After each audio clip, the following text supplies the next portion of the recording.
It starts with Manny Pardo walking out of the bathroom after washing his hands, going up to the counter, and the waitress says, "You leaving already? You don't look too good." "Manny, it's been a stressful day. You wouldn't believe what they have me doing. I should probably go home and catch up on some sleep." And she says, "Have a nice night." And Manny says, "You too, sweetheart." After busting open a Colombian establishment that was on the top floor of this thrift store, the police show up because they heard all the gunfire. And Manny shows his badge, stating he's a detective, and him stating that it's a bloodbath in there. Up to a crime scene of the Miami Mutilator where Manny's talking to another detective, saying, "We got a serial killer on hand, same MO from the last guy that was killed." They're writing in blood saying, "I'm innocent, they forced me into it." And the other guy saying, "Yeah, right, I've heard that the same." Manny responding, "Some kind of psycho," and saying, "I guess this will make the press happy. Goddamn vultures." The other detective saying, "With all the murders in the city, with all the other murder cases in the city, I doubt it. I need buckets of blood to raise their eyebrows." With the other detective saying, "It seems a bit too standard. No gory details. God, this city makes your skin thick."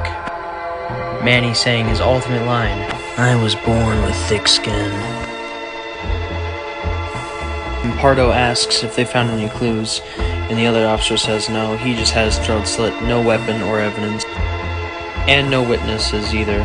And Pardo says he has to do more paperwork, and the other officer says, "Have a nice night, sir." Pardo knocks on Alex's door. Alex running to the door, saying she's going to get some clothes on and also hide some of the evidence from her past doings. Pardo reluctantly lets himself in because the door was locked, with Pardo asking Alex where her brother Ash Davis is, and her saying, "I don't know, he doesn't live here anymore."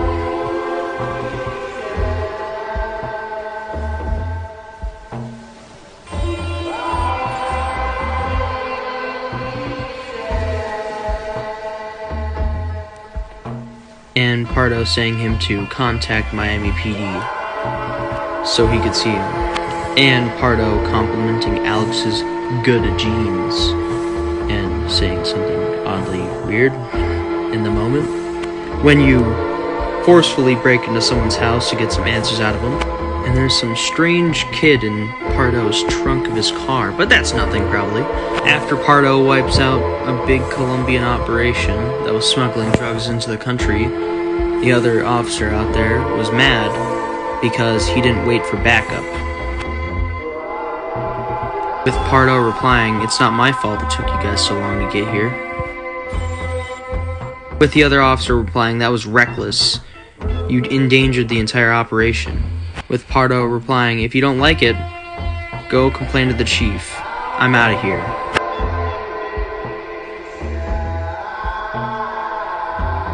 Pardo shows up at another crime scene, wondering if it's the same serial killer, and that same kid that was in his trunk earlier. That's not suspicious at all.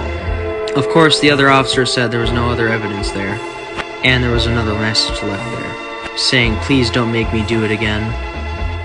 And the other officer saying, "Well, at least he got a bit creative with the poor kid."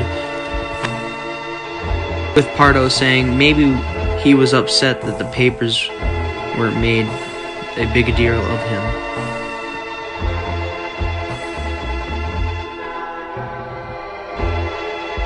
With Pardo saying, "These scumbags seek attention." And the other officer saying, "Don't we all?"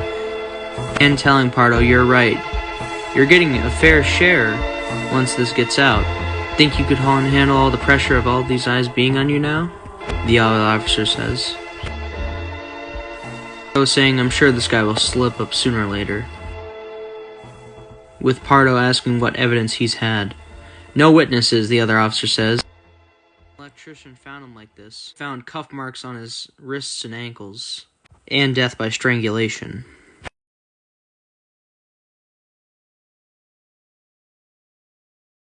The Miami Mutilator must have gutted him after he killed him. And the other officer saying the killer may have robbed him unlike previous victims. Saying someone else must have taken his wallet, since people have no morals these days. And they might have to run the kid's prints to identify him, with Pardo saying, "Alright, good job, Johnson." And Pardo heads back to the office, Johnson letting him know that he's gonna tell him if he finds anything else. The next day, Pardo shows up to another crime scene with the other officer saying this one got quite the treatment. And he left another message saying, "You have to stop them. I don't want to take any more innocent lives." With Pardo asking, did he leave any clues behind? And him also saying the chief's going to be on his ass. With the officer finding a shell casing and a couple of prints. And him saying it's going to be hard to identify the victim. And Pardo saying, "My job's on the line." And Johnson saying, "I'll do my best, sir."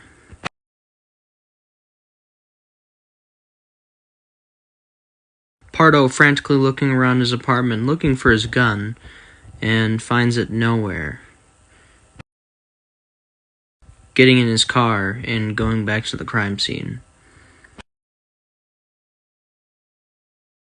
He goes into the crime scene, seeing a doll sitting at the table with his gun. The doll saying, "Looking for this?"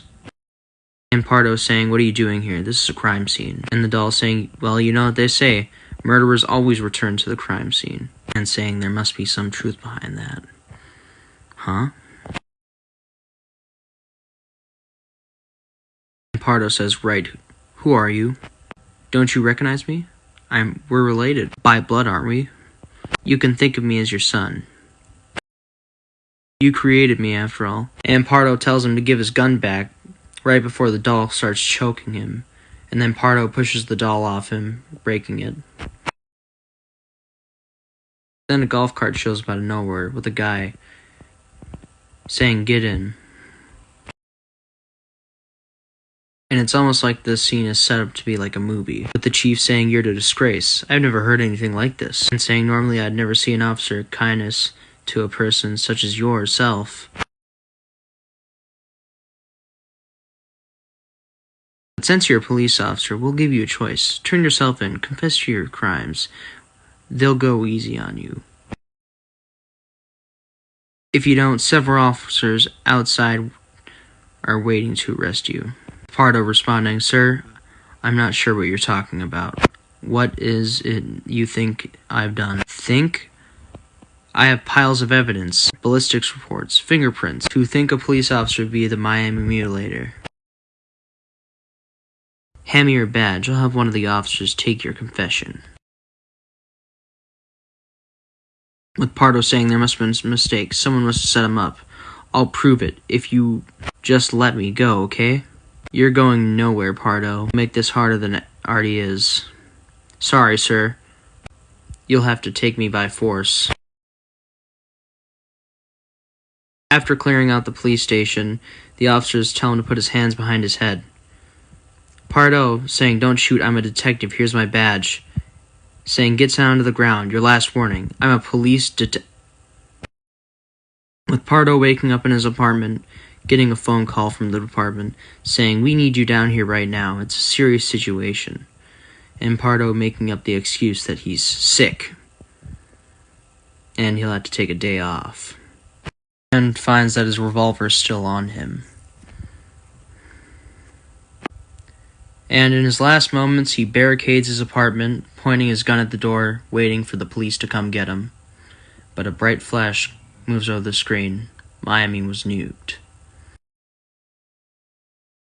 Pardo, aka the Miami Mutilator, a person who's willing to kill other people for fame and attention, just to be in the spotlight for a few seconds.